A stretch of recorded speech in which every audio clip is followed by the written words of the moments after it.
June 12th, 2026, millions of developers open their tools, and the world's most powerful public AI model is gone. No outage, no bug. A direct order from the United States government. The story starts 3 days earlier.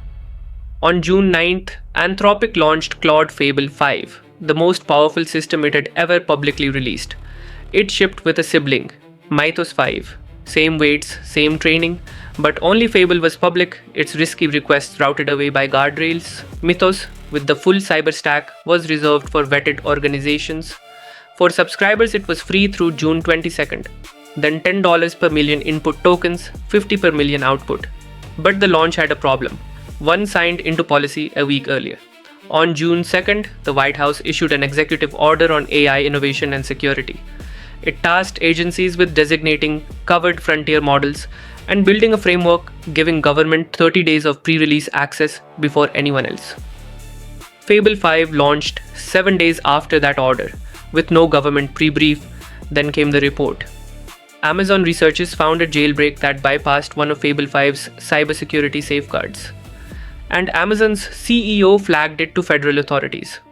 On June 12th, Commerce issued an export control directive, cut off foreign nationals. But with no way to verify nationality in real time, Anthropic had one option: both models, all users, everywhere, off. What followed was 19 days of standoff. June 18th, 4 members of Congress demand a written explanation from Commerce Secretary Howard Lutnick by June 26th. June 22nd, the promised free access window expires with 0 hours of access delivered. June 25th, Anthropic confirms it is serving exactly 0 traffic to Fable 5. June 26th, the deadline passes with no answer. The same day, OpenAI, which pre-cleared its launch with regulators, previews GPT 5.6. 27th, a crack in the wall. Mythos 5 returns for about 100 US critical infrastructure organizations. And at the G7, the president meets Anthropic's CEO. Negotiations, he says, are going fine.